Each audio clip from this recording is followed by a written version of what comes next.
మనం ఇందాక చదివాం కదండి, రోమపత్రిక 5వ అధ్యాయము 7వ వచనాన్ని ఒకసారి చదువుదాం.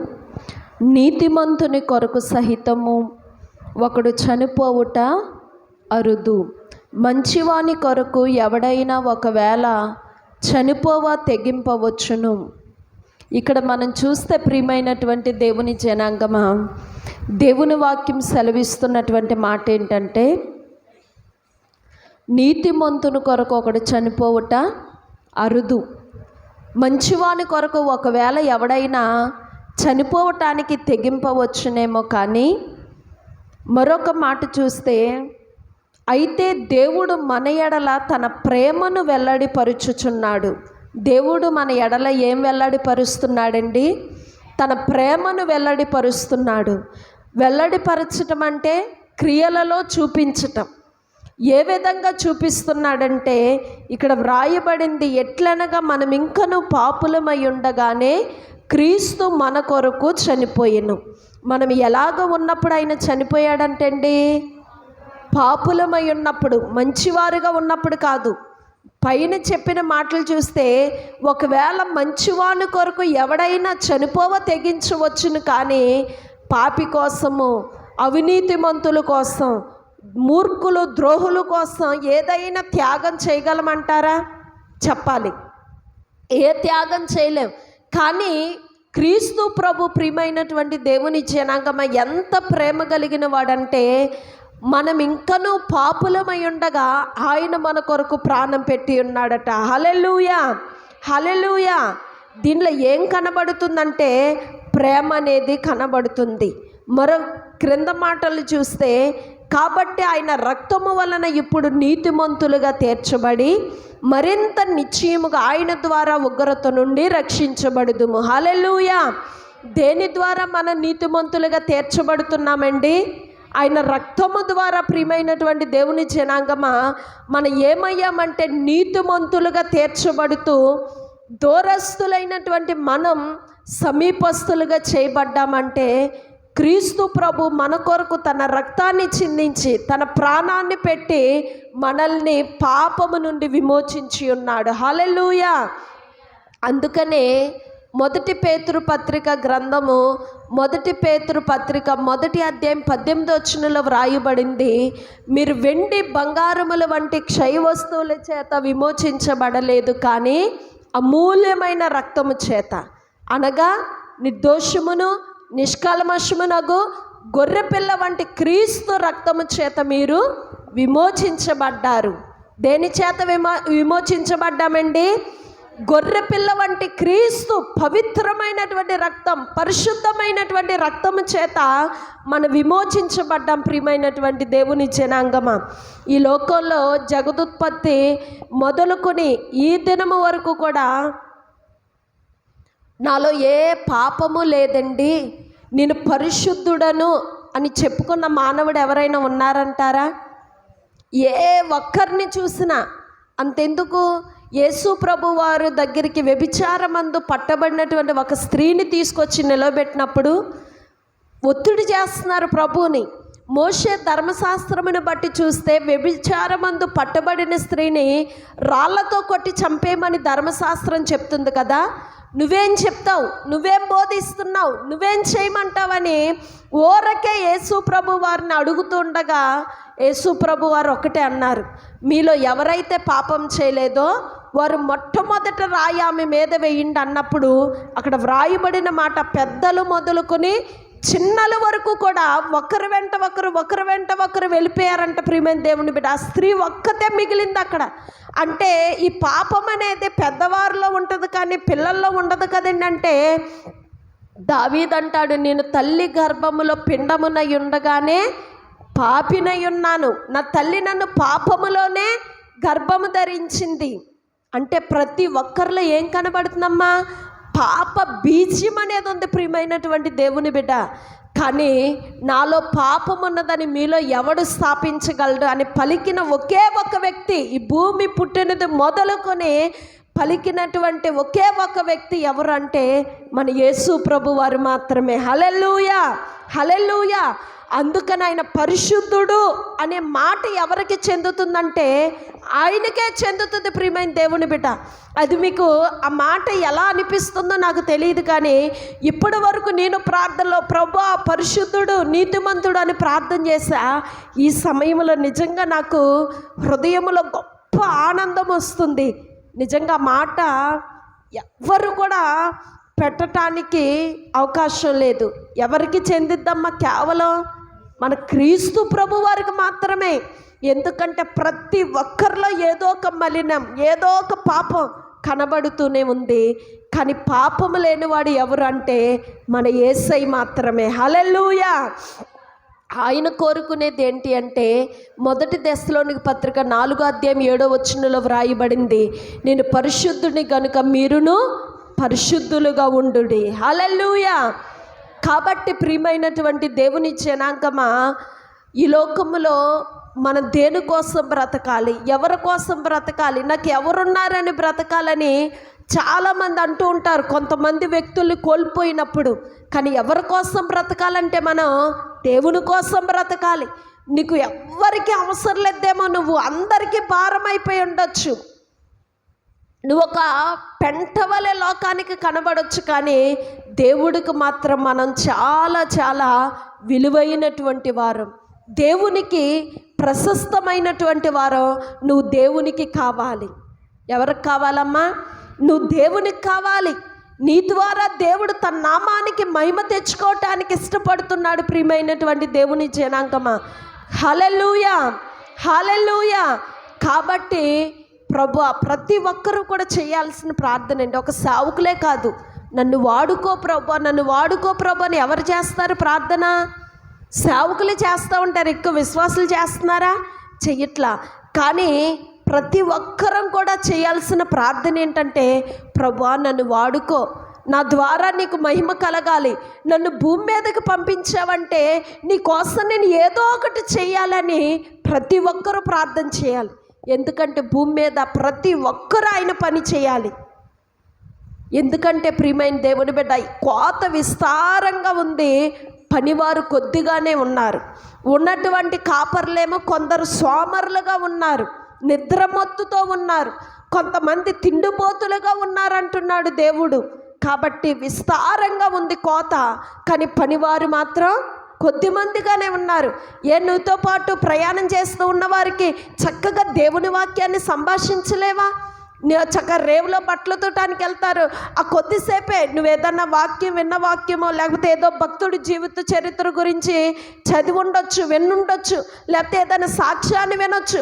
ఆ సందర్భంలో నలుగురు కూర్చున్నప్పుడు, ఇదిగో నేను ఇలా విన్నాను, వారి జీవితంలో అలా జరిగిందంట, దేవుడి కార్యాన్ని చేశాడంట అంటే వారి హృదయాలు తెలియకుండానే నీ మాటలను బట్టి బలపరచబడి జీవాన్ని పోసుకుంటాయి. అప్పటి వరకు ఒకవేళ ఎండిపోయి ఉండొచ్చు వారి హృదయాలు, నిర్జీవ స్థితిలో ఉండొచ్చు. నువ్వు పలికే ఒక్క మాట అయినా సరే దేవుడి గురించి వారి యొక్క హృదయాలలో జీవం అనేది, మొలక అనేది మరలా ప్రియమైనటువంటి దేవుని బిడ్డ రావటం ప్రారంభిస్తుంది. హల్లెలూయా. ఎవరు అనుకోద్దు నేనేం చేయగలను, నేనేం ప్రకటించగలను, ఎక్కడికి వెళ్ళి ప్రకటించగలను, ఎక్కడికి వెళ్ళొద్దు. నువ్వు ఉన్న గదిలోనే, ఇంటిలోనే చక్కగా నీ చంటి బిడ్డలు ఉన్నారు. సమూయేలు కోసమో, ఏలియా కోసమో, పౌలు కోసమో 4 మాటలు రోజుకొక భక్తుడు గురించి, దేవుని గురించి బోధిస్తూ ఉంటే, ఈ రోజు నాడు నువ్వు చెప్పేటువంటి, నువ్వు బోధించేటువంటి నీ పిల్లలే రాబోయే దినాల్లో గొప్ప భక్తు పరులు అవుతారు. హల్లెలూయా, హల్లెలూయా. కాబట్టి ప్రియమైనటువంటి దేవుని జనాంగమా, ప్రతి ఒక్కరూ కూడా ఒక బాధ్యత, నేను నా దేవుని పని చేయాలి, ఏదో ఒక విధంగా నా జీవితం దేవుని కోసం ఉపయోగపడాలని ఒక ఆలోచన నీలో ఉంటే ఖచ్చితంగా దేవుడు నిన్ను ఏదో ఒక విధంగా వాడుకుంటాడు. మరి ముఖ్యంగా దేవుడు నా హృదయంలో పెట్టినటువంటి భారం ఏంటి అంటే, ఎవరు మట్టుకు వారు ప్రార్థన చేసుకుంటున్నాం, సిద్ధపడుతున్నాం, కానీ దేవుడు మనకిచ్చినటువంటి సంతానం కోసం అంతగా పట్టించుకోవట్లేదు. సేవకులు కూడా, నేటి సేవకులు కూడా పిల్లల్ని విడిచిపెట్టేసి కుటుంబాన్ని ప్రక్కన పెట్టేసి వారికి బోధించేయాలి, వీరికి బోధించేయాలి, అక్కడ సేవ చేసేయాలి, ఇక్కడ సేవ చేసేయాలి అంటూ తిరుగుతున్నారు. ఈ క్రమంలో తమ బిడ్డలకి బోధించక, వారి బిడ్డల్ని క్రమమైన మార్గంలో నడిపించక, వారు ఒక వయసుకు వచ్చేసరికి లోకం ఏమనే స్థితికి వచ్చేస్తున్నారో తెలుసండి. పాస్టర్ గారి పిల్లల చూడండి ఎలా మాట్లాడుతున్నారు, పాస్టర్ గారి పిల్లలే ఎలా ప్రవర్తిస్తున్నారు చూడండి, వారి జీవితాలు ఎలాగున్నాయి చూడండి అని అందరూ ఏలు పెట్టి చూపించేటువంటి స్థితికి చాలామంది కుటుంబాల్లో ఇటువంటి దుస్థితి కనబడుతుంది. ఆ దేవుడికి మహిమ అంటారా? మన కుటుంబ విషయంలో మన మట్టుకు మనం ఒక విశ్వాసమేను కావచ్చు, లేకపోతే కొందరు సావుకులే కావచ్చు, ముందుగా మనం కుటుంబాన్ని కట్టుకునే వారుగా ఉండాలి. లేకపోతే మన శిక్షకి అర్హులం అవుతామట. ఏలి ఎంతో సేవ చేశాడు, నమ్మకంగా సేవ చేశాడు, ఎక్కడ ఆయనలో లోపం కనబడలా. కానీ తన బిడ్డలకి దేవుని వాక్యాన్ని బోధించక వారిని క్రమపరచలేదు కాబట్టి దేవుడు ఎవరిని శిక్షించాడండి? తన కుమారులు మాత్రమే కాదు, నువ్వు నీ పిల్లలు ఒక దినాన్నే చచ్చిపోతారంటే తన పిల్లలు యుద్ధంలో చచ్చిపోయారు. దేవుడు చెప్పినట్లుగా అదే రోజు గుమ్మం దగ్గర పీట మీద కూర్చున్నటువంటి ఏలి తను వెనక్కి తిరిగి ఆ పీట మీద నుండి కింద పడి మెడ విరిగి చచ్చిపోవటం జరిగింది. ఎందుకని? పిల్లల విషయంలో అశ్రద్ధగా ఉన్నాడు. అడుగుతున్నాను, నీ గర్భఫలం దేవుడిచ్చాడు, పిల్లల్నిచ్చాడు, వారికి ఇంచుమించు 10-15 ఏళ్ళు వచ్చినాయి. ఎన్ని వాక్యాలు వారికి బోధించాం, ఎన్ని భక్తుల జీవిత చరిత్రలో వారికి చెప్పాం, ఎంతవరకు వారిని దేవుని వాక్యంతో పెంచుతున్నాం? దేవుడు లెక్క అడగడంటారా? ఖచ్చితంగా లెక్క అడుగుతాడు. ప్రియమైన దేవుని బిడ్డ, కొంతమంది పిల్లలకి సమూయేలు గురించి చెప్పమంటే తెలియదంటారు, ఆదాము గురించి చెప్పమంటే నాకు తెలియదంటారు, ఒరే నీకు తెలిసింది ఏదో ఒకటి చెప్పరా అంటే నాకేమీ తెలియదంటారు. అలా ఉంటే వారి హృదయాలు ఎలా ఉంటాయండి? అంధకారంతో నింపబడిపోతాయి. కాబట్టి ప్రియమైనటువంటి దేవుని బిడ్డ, నేను చెప్పేది ఏంటంటే, ఎక్కడెక్కడికో వెళ్ళి నీ వాక్యాన్ని ప్రకటించలేకపోవచ్చు, కానీ నీ కుటుంబం, నీ బిడ్డల్ని దేవుని కొరకు సిద్ధపరచు వాక్యంతో. హల్లెలూయా. అప్పుడు వారు యవ్వన ప్రాయం వచ్చినప్పుడు ఏదైనా సమస్య వచ్చినా సరే దాన్ని సునాయాసంగా దేవుని కోసం జయించగలుగుతారు, దేవుని పక్షాన నిలబడగలుగుతారు. వారి హృదయాలు చాలా నిశ్చింతగా ధైర్యంగా ఉంటాయి. హల్లెలూయా. ఎందుకంటే దేవుని వాక్యం ఎవరి హృదయంలో ఉంటుందో వారు భద్రపరచబడతారు. ప్రియమైన దేవుని బిడ్డ, వారు కాపాడబడతారు. దేని నుండి కాపాడబడతారంటే రాబోయే ఉగ్రత నుండి కాపాడబడతారు. ప్రభు అయినటువంటి దేవుడు మనతో చెప్పినటువంటి మాట ఏంటి అంటే, నీతిమంతుని కొరకు సహితం ఒకడు చనిపోవట అరుదు, మంచివాని కొరకు ఒకవేళ తెగింపవచ్చును, కానీ మనము భక్తిహీనులము పాపులమై ఉండగా ప్రభు అయిన దేవుడు మన కోసం తన ప్రాణాన్ని పెట్టాడు. ఇప్పుడు మనం అంగీకరించబడ్డాం తండ్రి ఎదుటంటే ఎవరి నిమిత్తం అంగీకరించబడ్డామమ్మా? మనకి తండ్రికి మధ్యవర్తిగా ఎవరున్నారు? యేసు ప్రభు వారు ఉన్నారు. ఆయన ఏం చేస్తున్నాడు మన పక్షానంటే తండ్రి ఎదుట విజ్ఞాపన చేస్తూ ఉన్నాడు, వేడుకుంటూ ఉన్నాడు. ఒక పెండ్లి సంబంధం కలవాలి అంటే పెండ్లి కొడుకు బంధువులు డైరెక్ట్గా వచ్చి పెండ్లి కూతురు బంధువులతో మాట్లాడతారంటారా? మధ్యలో ఒక వ్యక్తి ఉంటాడు. ఈ వ్యక్తి మంచి సాత్వికుడు, సమాధానపరిచే వ్యక్తి అనుకోండి, వారికి ఎరుక మధ్యన చక్కగా ఒక ఐక్యత ఉంటుంది. మనము ఇక్కడ చెప్పింది ఒక మాట అయ్యి అక్కడికి వెళ్ళి మరొక మాట చెప్పే వ్యక్తి అనుకోండి, ఆ సంబంధం బాంధవ్యాలు కలుస్తాయి అంటారా? కలవు, భేదాలు వచ్చేస్తాయి, గొడవలు వచ్చేస్తూ ఉంటాయి. ప్రియమైన దేవుని బిడ్డ, కానీ మధ్యవర్తి ఎట్లాంటి వాడు అయి ఉండాలంటే సమాధాన పరిచేటువంటి వ్యక్తి అయి ఉండాలి, సాత్వికుడు అయి ఉండాలి, చాలా చక్కగా అతడు ప్రియమైన జ్ఞానం కలిగి మంచి మనస్తత్వం కలిగినటువంటి వ్యక్తి అయి ఉండాలి. హల్లెలూయా. ఇప్పుడు మన ప్రభు మధ్యవర్తి ఎవరంటే పత్రిక పాఠాల్లోనే ఒకసారి నేను చదివాను, నిన్ను బట్టే మేము సమాధాన స్థితి పొంది ఉన్నాము అని వ్రాయబడింది. క్రీస్తు ప్రభుని బట్టి ఏం కలుగుతుందండి మనకి? సమాధాన స్థితి. ధర్మశాస్త్రం ఇవ్వలేదా సమాధానం అంటే? ఇవ్వలేదండి. ధర్మశాస్త్రం ఏం పుట్టిస్తుందంటారు? ఉగ్రతను పుట్టిస్తుంది. ఏం పుట్టిస్తుందండి? ఉగ్రతను పుట్టిస్తుంది. వ్యభిచారం మంది పట్టుబడ్డారా, రాళ్ళతో కొట్టి చంపేయండి. ఈరోజు ఆ విశ్రాంతి దినం మందిరానికి రాకుండా పుల్లలేరుకోవటానికి వెళ్ళిందా, రాళ్ళతో కొట్టి చంపేసేయండి. దొంగతనం చేశారా, చేయొద్దన్న పని చేశారా, లేకపోతే దేవుణ్ణి దూషించారా, 2-3 సాక్షుల నోట అవును ఈ వ్యక్తి దేవుణ్ణి దూషించాడంటే రాళ్ళతో కొట్టి చంపేయటమే. క్షమాపణ ఉందంటారా, కృప ఉందంటారా దినాల్లో? లేదు ప్రియమైనటువంటి దేవుని బిడ్డ. కాబట్టి పౌలు అన్నాడు, ధర్మశాస్త్రం ఏం పుట్టిస్తుందంటే ఉగ్రతను పుట్టిస్తుంది. కానీ మన ప్రభు అయినటువంటి క్రీస్తు యేసు ప్రభు ద్వారా మనం ఏం పొందుకుంటున్నామంటే సమాధాన స్థితి పొందుకుంటున్నాం. యోహాను సువార్త 1వ అధ్యాయము 17వ వచనంలో ఒక మాట వ్రాయబడింది, చదువుదామా? యోహాను సువార్త 1వ అధ్యాయం 17వ వచనం. అమ్మ మళ్ళీ చదవండి. ధర్మశాస్త్రము మోషే ద్వారా అనుగ్రహించబడెను, కృపయు సత్యము యేసు క్రీస్తు వలన కలిగెను. హల్లెలూయా. ధర్మశాస్త్రం ఎవరి ద్వారా ఇవ్వబడిందండి? మోషే ద్వారా అనుగ్రహించబడింది. కానీ కృప ఈ లోకానికి ఎవరి ద్వారా వచ్చిందంటే యేసుక్రీస్తు ప్రభు ద్వారా. హల్లెలూయా, హల్లెలూయా. ఇప్పుడు మనం ఒకసారి ఫిలిమోనుకు రాసిన పత్రిక చూద్దాం. క్రొత్త నిబంధన గ్రంథంలో ఫిలిమోనుకు.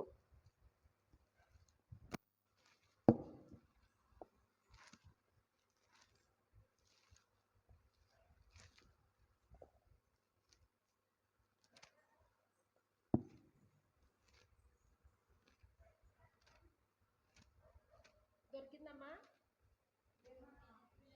పేజ్ నెంబర్ చెప్పండి. ఫిలిమోనుకు. ఓకే. క్రొత్త నిబంధన గ్రంథం పేజ్ నెంబర్ 199 పేజ్. ఫిలిమోనుకు రాసిన పత్రిక 1వ అధ్యాయం 7వ వచనం. సహోదరుడా, పరిశుద్ధుల హృదయములు నీ మూలముగా విశ్రాంతి పొందినందున నీ ప్రేమను బట్టి నాకు విశేషమైన ఆనందమును ఆదరణయు కలిగెను. కావున యుక్తమైన దానిని గూర్చి నీకు ఆజ్ఞాపించుటకు క్రీస్తునందు నాకు బహుధైర్యము కలిగి ఉన్నను.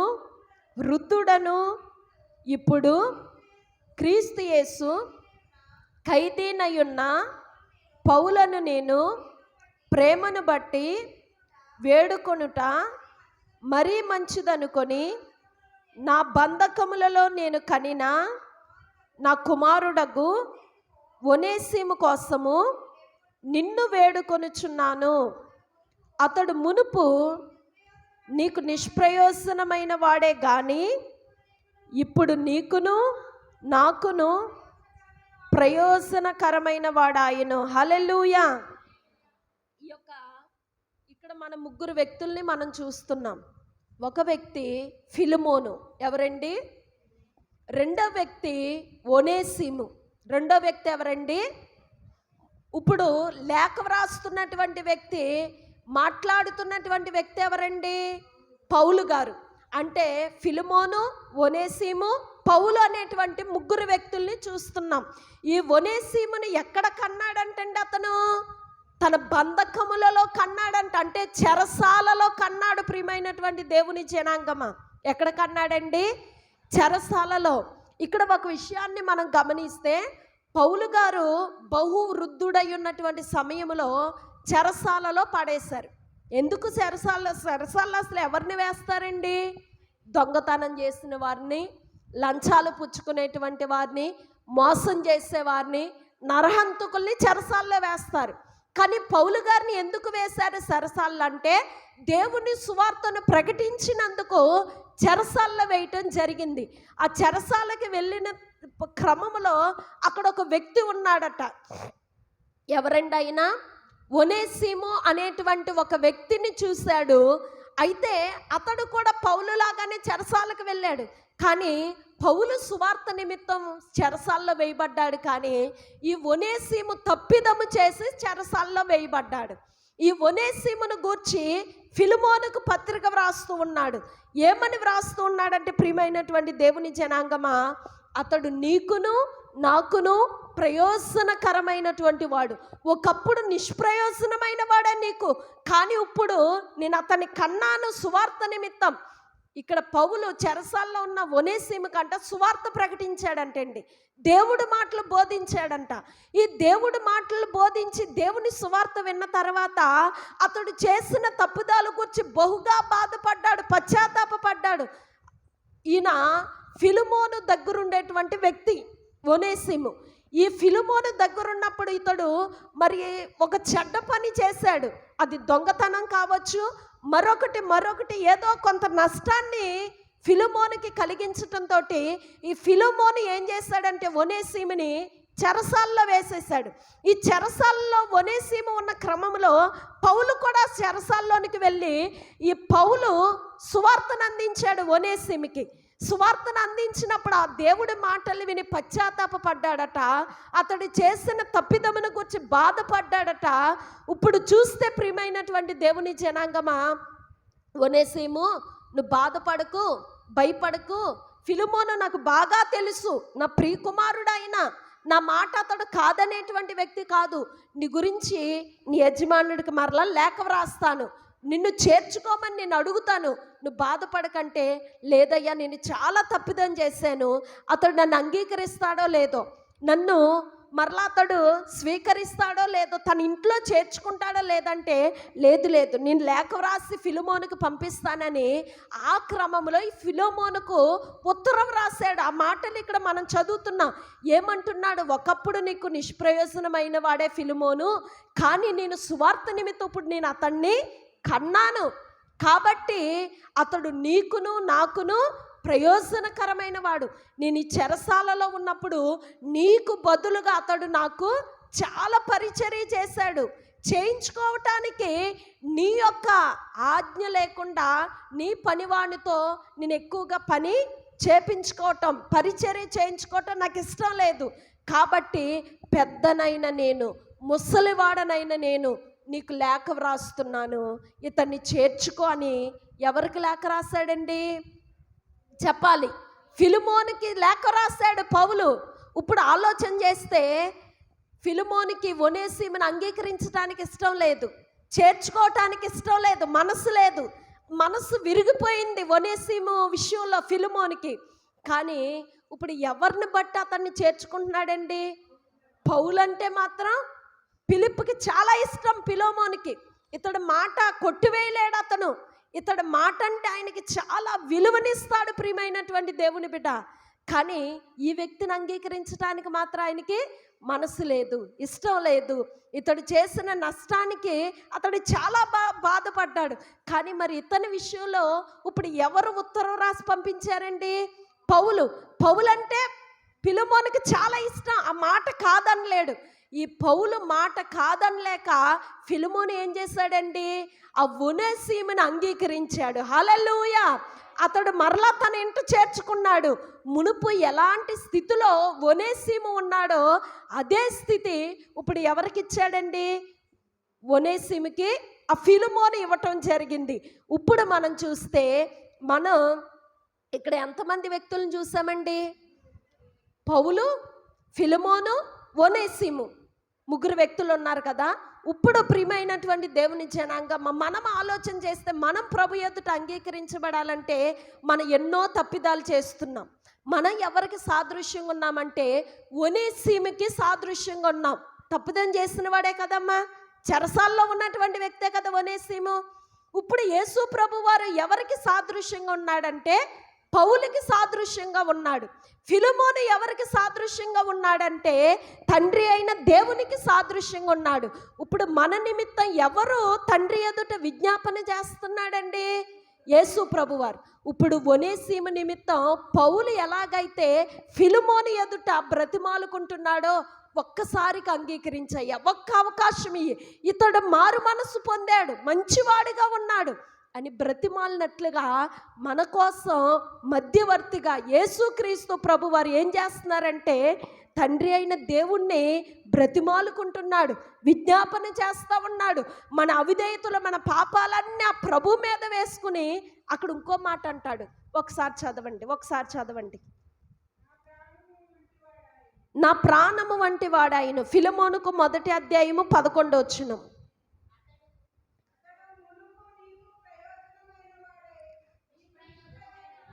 12 వచనం నుండి చదువుతాను. నా ప్రాణము వంటి వాడైన అతనిని నీ యొద్దకు తిరిగి పంపియున్నాను. నేను సువార్త కొరకు బంధకములో ఉండగా నీకు ప్రతిగా అతడు నాకు పరిచారము చేయి నిమిత్తం నా యొద్దకు అతన్ని నుంచుకొనవలెనని యుంటిని గాని నీ ఉపకారము బలవంతము చేతనైనట్టు కాక స్వేచ్ఛాపూర్వకమైనదిగా ఉండవలెనని నీ సమ్మతి లేక ఏమియో చేయుటకు నాకు ఇష్టము లేదు. అతడిక మీదట దాసుడుగా నుండక దాసుని కంటే ఎక్కువ వాడుగాను ప్రియ సహోదరుడుగాను విశేషముగా నాకును శరీర విషయము నా ప్రభు విషయమును మరి విశేషముగా నీకును ప్రియ సహోదరుడుగా నీ యొద్ద ఎల్లప్పుడూ ఉండుటకే కాబోలు. అతడు కొద్ది కాలము నిన్ను ఎడబాసి ఉండెను. కాబట్టి నీవు నన్ను నీతో పాలివానిగా ఎంచిన ఎడల నన్ను చేర్చుకున్నట్టు అతనిని కూడా చేర్చుకొనుము. అతడు నీకు ఏ నష్టమైనను కలగజేసిన ఎడల నీకు ఏమైనను రుణమున్న ఎడల అది నా లెక్కలో చేర్చుము. పౌలు, నేను నా స్వహస్తములతో ఈ మాటలు వ్రాయుచున్నాను, అది నేనే తీర్తును. హల్లెలూయా. ఏమంటున్నాడమ్మా? అతడు ఒకవేళ నీకు నష్టాన్ని కలిగించాడు, అతడు ఒకవేళ నీకు రుణపడి ఉంటే ఆ లెక్క నా లెక్కలో చేర్చు. ఎవరు తీరుస్తాడంటమ్మా? ఆ రుణాన్ని నేను తీరుస్తానంటున్నాడు. ఇక్కడ మరి ఆలోచన చేస్తే మన రుణాన్ని ఎవరు తీర్చారమ్మా? మన అపరాధాలు, మన పాపాలు, మనం పొందవలసిన శిక్ష ఎవరి మీద పడింది? యేసు ప్రభు వారు మోసారు, యేసు ప్రభు వారు తీర్చారు. మన కొరకు అపరాధ పరిహారార్థ బలిగా ఆయన అప్పగించబడ్డాడు. యెషయా గ్రంథం ఒకసారి తీసుకుందాం అందరం కూడా. 53 అధ్యాయము యెషయా గ్రంథం 53వ అధ్యాయము 6వ వచనం. మనమందరము గొర్రెల వలె త్రోవ తప్పిపోతిమి, మనలో ప్రతి వాడును తనకిష్టమైన త్రోవకు తొలిగెను. యెహోవా మన అందరి దోషము అతని మీద మోపెను. అతడు దౌర్జన్యము నొందెను, బాధింపబడినను అతను నోరు తెరవలేదు. వదకు తేబడు గొర్రెపిల్లయు, బొచ్చు కత్తిరించి వాని ఎదుట గొర్రెపిల్లయు మౌనముగా నుండినట్లు అతడు నోరు తెరవలేదు. అన్యాయపు తీర్పు నొందిన వాడే అతడు కొనిపోబడెను. అతడు నా జనుల అతిక్రమమును బట్టి మొత్తబడెను గదా. సజీవుల భూమిలో నుండి అతడు కొట్టివేయబడెను. అయినను అతని తరుము వారిలో ఈ సంగతి ఆలోచించిన వాడెవడును లేకపోయిను. ఇక్కడ చూస్తే అతిక్రమం చేసింది ఎవరండి? మనము. పాపం చేసింది ఎవరు? మనం ఎలా ఉన్నామంట? ఇక్కడ చూస్తే మనం అందరము గొర్రెల వలె త్రోవ తప్పిపోయాము. మనలో ప్రతి వాడు తనకిష్టమైన త్రోవకి తొలగిపోయాడట. మన అందరి దోషములు కూడా ఆయన మీద తండ్రి అయిన దేవుడు మోపాడంటండి. ఆయన నేరం చేశాడా? ఆయన తప్పు చేశాడా? ఇక్కడ కూడా చూస్తే ఫిలెమోనుకి పౌలు ఏమైనా నష్టం చేశాడా? అతని దగ్గర ఏమైనా డబ్బులు అప్పు తీసుకున్నాడా? నేను చెల్లిస్తానంటున్నాడు. లేదు. ఎందుకు ఆ భారాన్ని భరిస్తున్నాడంటే ఇతడు అంగీకరించబడాలి. ఇతడు మారు మనసు పొందాడు. మునుపున్నట్టుగా లేడు. నేను బాధ్యత తీసుకోకపోతే చెరసాలలోనే ఒనేసిము చచ్చిపోతాడు. కాబట్టి నేను బాధ్యత తీసుకుంటే, అవసరమైతే అతడు ఇవ్వాల్సినటువంటి ధనం నేను ఇస్తానని ఒప్పుకోకపోతే అతడి జీవితం ఇక్కడితోనే ముగిసిపోతుంది అని బాధ్యత తీసుకున్నాడు ప్రియమైన దేవుని బిడ్డ పౌలు. కాబట్టి అతడిని ప్రియమైనటువంటి దేవుని జనాంగమా, మునుపు కంటే కూడా ఎక్కువగా నన్ను ఎలా నువ్వు ప్రేమించావో అలా ప్రేమించు, నన్ను ఎలా నువ్వు చేర్చుకున్నావో అటువంటి మంచి మనసుతో ఇప్పుడు నువ్వు ఒనేసిమును చేర్చుకో. మునుపు నీ యొద్ద ఎలా ఉన్నాడో అదే విధంగా చూడు. ఒక దొంగగా చూడొద్దు, ద్రోహిగా చూడొద్దు, హంతకుడిగా చూడొద్దు. ఎలా చూడాలంటే మునుపు ఎలా ప్రేమించావో అలాగే ప్రేమించని పౌలు ప్రియమైనటువంటి దేవుని బిడ్డ మధ్యవర్తిగా నిలబడి అక్కడ ఇరువురిని కూడా ఐక్యపరచడం మనం చూస్తున్నాం. ఇప్పుడు నిజంగా ఒనేసిము ఎంత కృతజ్ఞతలు చూపించాలండి పౌలుకి. ఎంత రుణపడి ఉండాలి, తన జీవితాంతం మర్చిపోలేడు పౌలు చేసినటువంటి మేలు.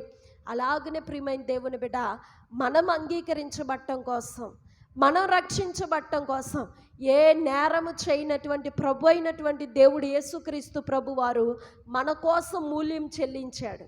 అక్కడ అంటున్నాడు, అతడేమైనా నీకు ఇవ్వాల్సి వస్తే నేను చెల్లిస్తానన్నట్టుగా మనం పొందవలసిన శిక్ష యేసు ప్రభు వారు పొంది మనల్ని మహిమలోకి నడిపించేశాడు. హల్లెలూయా, హల్లెలూయా.